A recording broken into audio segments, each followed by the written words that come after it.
namanya Trininet. Iya. Saya tuh kerja keluar kota Pak. Jadi ibaratnya suatu perusahaan baru MLM, Iya. baru 4 bulan omset 1 miliar tuh lumayan Pak, Iya. ya kan? Tetapi omset itu tidak ada, hanya untuk bayar utang Petren Pak. Jadi saya kerja keras di situ buat biaya utang Petren yang berjibun. Ibaratnya kakek-kakek ngasih, ibaratnya bayi ngasih makan kakek-kakek Pak. Jadi kita sebagai perusahaan yang baru, sehingga menurut saya negara berkewajiban untuk menghentikan kejahatan Yusuf Mansur ini dan kawan-kawannya, begitu. Sebelum nanti Langsung juga aja, saya Pak. akan bersurat, ya. Ke Mahfud MD aja Pak, laporan Pak. Ya, nanti semua akan saya surati, termasuk Pak Mahfud MD, termasuk Kapolri, termasuk Kejaksaan, institusi yang terkait, dan saya juga akan minta audiensi nanti ke Komisi 3 dan lain-lainnya. Tidak bersentuhan dengan bentuk apapun usahanya Yusuf Mansur. Sehingga insya Allah akan mengabulkan itu. Nah, saya minta juga teman-teman ini berdoa agar kita juga didoakan kepada para oleh netizen maupun oleh masyarakat Indonesia bahwa usaha Yusuf Mansur akan segera masyarakat akan segera memberikan sanksi dengan cara memboikot seluruh usahanya Yusuf Mansur, baik itu bidang pendidikan maupun bidang kuliner maupun bidang apapun yang akan dijalankan begitu.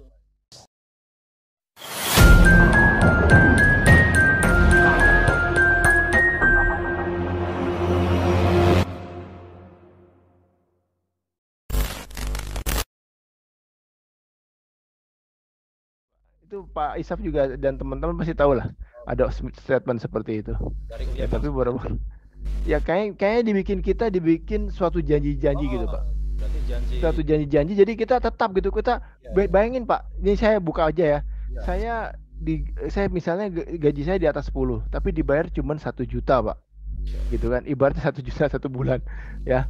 Itu tapi karena dijanjikan bahwa 2021 akan selesai, kita jadi stay gitu, tetap kita kerja gitu Pak.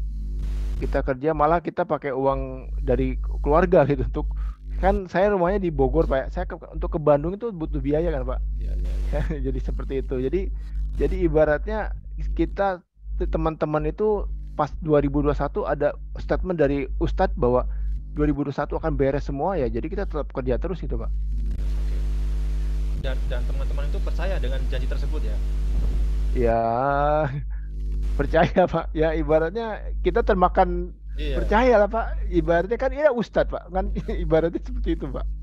Ya kita percaya aja. Ya, tapi setelah mengetahui bahwa ternyata janjinya diingkari, gimana? Ya itu makanya kita tahun 2022 2001 malah kitanya selesai gitu Pak, bukannya dibayar, kita yang selesai gitu Pak. Itu ibarat seperti itu. Makanya untung ada pertolongan dari Pak Zaini dan tim yang menolong kita gitu. Kita lihat secercah ibaratnya secercah cahaya lah. Walaupun ya hasilnya tetap komitmen dari mereka tidak ada gitu Pak. Untuk Mas Ferry ini statusnya sudah PHK atau dirumahkan? Dirumahkan jadinya dirumahkan. PHK sih belum ya. PHK nggak Pak? Saya kurang tahu. Saya dirumahkan sih Pak. Kalau di seharusnya kan juga mendapat pesangon juga ya. Ya. Nah ini kan sudah lebaran juga, harusnya dapat THR juga nih. Gaji aja nggak ada Pak, nggak THR. THR udah berapa kali Pak Isap ya kita tidak terima ya? Udah berapa Ramadan loh Pak? THR-nya berapa kali Ramadan nggak terima.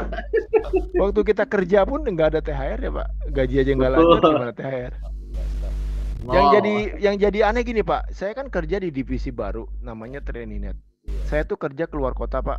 Jadi ibaratnya suatu perusahaan baru MLM, baru 4 bulan omset 1 miliar tuh lumayan Pak. Ya kan?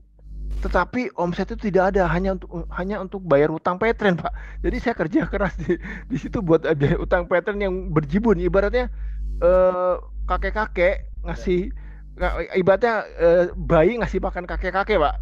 Jadi kita sebagai perusahaan yang baru, jadi harus supply induk perusahaan yang boros gitu Pak. Jadi ya sama aja, kita kerja keras tetapnya dipotong gitu. Kayak gitu sih Pak, anehnya. Iya. Saya sangat menyayangkan ya pengakuan dari Mas Ferry ini.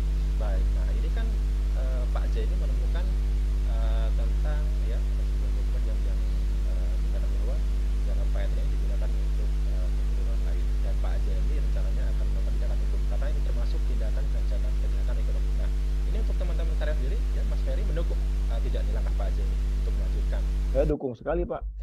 Sebab gini Pak, saya dukung sekali. Kenapa? Karena dengan gebrakan Pak Eja ini tuh mereka mendengarkan itu. Ibaratnya walaupun ini, sebab kita dari awal Pak, dari tahun 2000 mulai krisis-krisis inilah kita diiming-imingkan terus Pak. Nanti akan beres pada tahun 2020, akan beres 2021, akan terus Pak. Tapi nggak beres-beres gitu Pak. Jadi kita korban janji gitu Pak. Jadi kita ibaratnya ya mereka mungkin, saya juga habis bicara, habis bahan bicara gimana lagi gitu Pak. Nggak tahu lah. Korban janji surga ya. Janji surga ya. Oke. Baik Pak Zaini, ini ternyata ada pengakuan baru dari Mas Ferry ya. Ternyata pernah suatu ketika UIN ya ini menyampaikan di suatu meeting tempat kabarnya bahwa akan melunasi semuanya itu tahun 2021 ya, bahkan akan mungkin menaikkan gaji atau gimana ya. Nah ini ternyata janji ini tidak terrealisasi Pak. Nah kalau bisa masalah soal janji ini kan bukan hanya perusahaan Pak Etren saja Pak Zaini sendiri juga korban janji soal batu bara ya kan. Kemudian ya terkait dengan janji ini juga bukan hanya soal Pak Etren batu bara, ada usaha-usaha lain misalkan Bapak Nasional atau lain. Ini gimana Pak Zaini? Ya, jadi begini Mas, memang ini sudah menjadi tabiat dan kebiasaannya selalu menjanjikan. Sama juga waktu batu bara itu di 2010 itu ketika mereka gagal bayar, tidak bisa bayar, juga Yusuf Mansur mengatakan akan mencicil juga. Dan kenyataannya hanya sebagian kecil saja mencicil dan selebihnya menghilangkan diri, tidak menampakkan batang hidungnya. Sama. Kemudian kepada Pak Etren ini sudah saya gali kepada 14 karyawan ini, bahkan ada karyawan yang dokumennya belum lengkap dan sudah ketemu sama saya, sama memberikan janji-janji surga tapi tidak pernah terrealisasi. Di 2001 beres katanya, ternyata 2021 beres kan, ternyata tidak beres juga.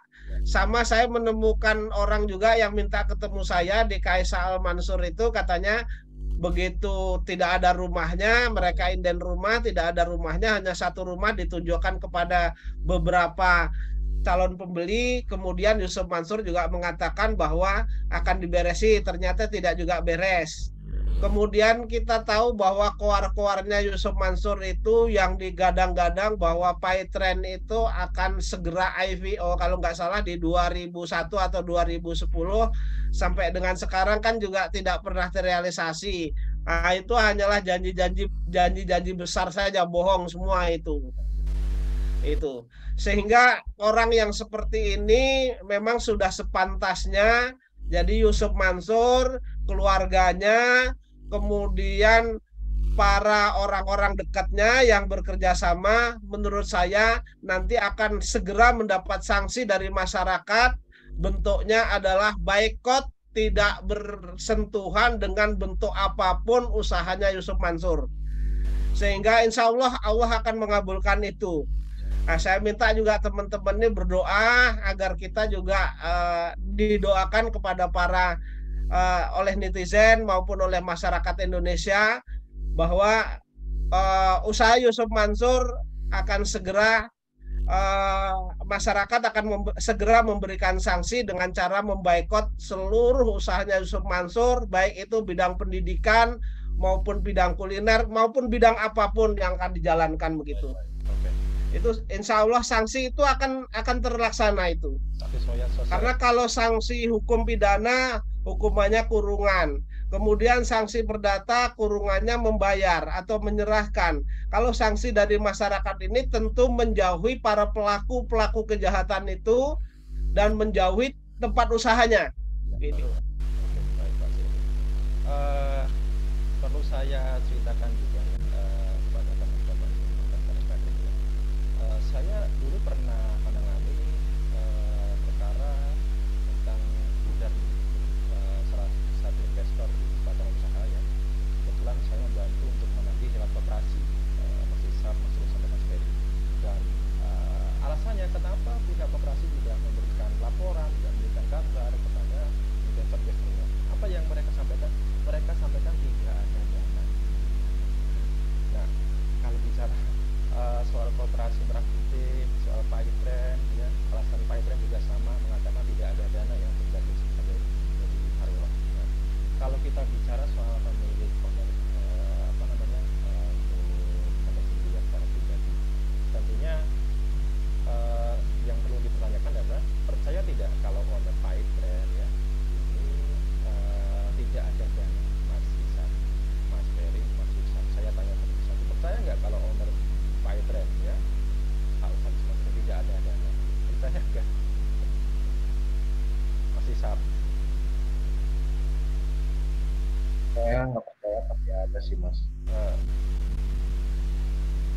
Percaya Kalau ya, gimana Mas Ferry? ya kalau dilihat dari saya kan ada temen juga waktu di Patreon tuh yang tahu dari bawah lah, dari awal lah. Waktu Patreon omset besar itu kan UYM bikin rumah, bikin apa itu kan dari Patreon semua tuh. Aset-asetnya banyak juga kan. Yang saya tahu sih gitu. Dia karena dia ada ngeset sound system di rumahnya waktu itu. Oh gitu. Dia cerita saya. Oh, Ya gitu. tahun 2000 berapa gitu. Jadi pas omset Patreon kan sampai 1 T Pak katanya ya 1 T 1 tahun tuh. 1 tahun itu 1 T. Jadi dia pokoknya seperti itulah. Sampai yang saya tahu juga kan sampai beli hotel City itu pakai dana Patreon Pak. Setahu saya seperti itu sih Pak. Oh ya tadi saya salah informasi. Gimana Pasti maksud? sih dana duitnya pasti ada sih. Ya pasti ada ya. Nggak mungkin nggak ada. Mas Susan gimana? Masa nggak ada dana? Percaya nggak? Ya kalau saya jelas nggak percaya ya, maksudnya kalau untuk urusan dana. Kalau berbicara ada dan tidak ada, saya kembalikan lagi kepada ini adalah kewajiban daripada pemilik perusahaan. Ya memanglah kalau misalkan gaji kita dibayarkan mungkin nominalnya jauh mungkin dari pendapatan mereka gitu. Tapi kan kami orang kecil lah maksudnya Mas ya, orang kecil gitu. Uang segitu kita memerlukan banget gitu untuk kebutuhan sehari-hari, gitu aja lah. Kalau dari saya, kalau berbicara ada dan tidak ada, saya hanya berbicara ini soal kewajiban dan wajib ada, itu aja. Baik, kalau bicara soal ada tidaknya dana di perusahaan, ya jelas kalau tidak ada, ya wajar kalau misalkan bilang tidak ada, karena memang dananya digunakan untuk keperluan lain. Tetapi kalau bicara soal tanggung jawab, kan ini seharusnya tanggung jawab owner, begitu kan? Dan ownernya sendiri itu Pak Ustadz Ismail itu kan sebentar mengatakan sesumbar ini itulah bisa menerima lah ya. Bayar pajak sendiri bahkan sampai sehari 100 sampai 200 juta lah. Ya, saya sudah bosan ya mengatakan omong-omongan besar dia gitu ya. Oke, tetapi sekali lagi ini adalah kewajiban pengusaha gitu. Nah, Pak Zaini, Assalamualaikum Pak Zaini. Oh ya, Saran Pak Zaini di luar jalur hukum yang ditempuh Pak. Nah, ini saran Pak Zaini kepada teman-teman ini apa Pak yang bisa dilakukan Pak di luar jalur hukum Pak untuk menuntut Pak? kurang jelas Mas suaranya Mas. Oke, baik Pak Zaini. Pak Zaini di luar jalur hukum Pak, saran Pak Zaini kira-kira apa yang bisa dilakukan ya untuk teman-teman kita ini dalam menuntut hak-haknya Pak di luar jalur hukum Pak? Jadi begini, secara hukum tetap akan saya tempuh. Teman-teman ini bersabar terlebih dahulu karena kalian sudah dizolimi, tapi kalian berdoa juga semoga yang menzolimi kalian itu adalah nanti juga dibalas oleh Allah ya, dibalas oleh Allah melalui tangan-tangan masyarakat Indonesia untuk memboikot seluruh usahanya Yusuf Mansur dan kawan-kawannya. Jadi setidak-tidaknya dari diri kita sendirilah, dari diri kita sendiri, keluarga dan lain sebagainya, itu agar tidak bersentuhan lagi dengan segala usaha Yusuf Mansur begitu. Itu harapan saya. Dan saya juga di luar upaya hukum ini, tetapi juga masih berkaitan dengan hukum, nanti berkaitan dengan temuan saya, temuan saya terkait dengan uang Peritra Sentosa Internasional atau PSI atau Paitren ini dialihkan dari Paitren. Nanti saya juga akan buat laporan kemana-mana. Apakah itu ditanggapi oleh pemerintah atau tidak? Yang jelas saya sebagai anak bangsa sudah menyampaikan kepada negara, kepada institusi negara, beberapa tangan negara, seharusnya negara juga ikut campur tangan atau setidak-tidaknya bertanggung jawab terhadap kejahatan-kejahatan yang dilakukan Yusuf Mansur ini, sehingga mereka bisa tersentuh oleh hukum. Gitu. Saya tidak bosan-bosannya tentu akan bersurat, memang bisanya bersurat dan mengadu ke sana kemari, itu yang tetap akan saya lakukan. Baik Pak Zaini, terima kasih. Dan ini Mas Haji sebentar lagi bukan hanya menyangkut 14 karyawan Paitren ini, tetapi juga menyangkut investor yang menyetor uangnya ke Paitren yang disebut dengan mitra bisnisnya Paitren. kemudian menyangkut kejahatan juga di bidang batu bara yang terjadi juga di kota wisata ini sudah 12 tahun lebih ya, dan itu real terjadi. Saya berani disumpah, saya berani dimubahalah bahwa yang membawa bisnis batu bara ke kota wisata itu Jamaah Masjid Darussalam itu bahwa adalah Yusuf Mansur. Artinya jangan satu Al-Quran, seluruh Al-Quran di Indonesia ini dijadikan satu, kemudian ditumpuk di Masjid Istiqlal itu lantai 2, saya di lantai 1, saya bersumpah saya siap. Apakah Yusuf Mansur juga siap seperti itu kan begitu? Baik, terima kasih Pak Jody Mustafa, Mas Abdul kesempatannya, dan juga Mas Ferry, Mas Isa, dan Mas Susan. Tentunya kita berharap perjuangan Pak Jody Mustafa ini tidak berakhir sia-sia. Tentunya ada respon atau tanggung jawab langsung dari Kaizen ya, saya rekan-rekan dari teman-teman semuanya. Kalau saran saya sih demo aja, datangin ke rumahnya di semua aja. Kalau perlu pasang tenda aja Mas Isa, Mas Susan di sana. Dan juga begini ya, saya harap juga bukan hanya kita yang menyuarakan terkait ini ya, saya harap media-media TV, media mainstream ikut memberitakan perusahaan-perusahaan ini, karena ini bagaimanapun juga menyangkut sosok seseorang yang cukup terkenal juga ya, sering viral di layar kaca ya. Jangan hanya hal-hal yang baik aja yang diberitakan ya, karena ini menyangkut juga teman-teman saudara-saudara kita yang merasa dirugikan oleh pihak tersebut. Baik, terima kasih Pak Jeni, sekali lagi Mas Ferry, Mas Isa, Mas Susan.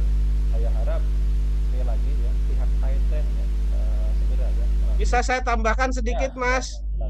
Ya Mas, bisa saya tambahkan sedikit bahwa saya minta kepada aparatur negara, baik itu presiden, kemudian wakil presiden, kemudian bawah-bawahannya yang berkaitan, yang mempunyai kompetensi atau kewenangan untuk mengusut perkara ini, saya minta untuk bertanggung jawab dan mengusut perkara ini. Karena ini yang dirugikan adalah masyarakat Indonesia yang seharusnya dilindungi oleh negara dan sampai dengan saat ini belum tersentuh oleh hukum. Sehingga menurut saya negara berkewajiban untuk menghentikan kejahatan Yusuf Mansur ini dan kawan-kawannya. Begitu. Sebelum nanti juga saya akan bersurat ya. Ke Mahfud MD aja Pak, laporan Pak.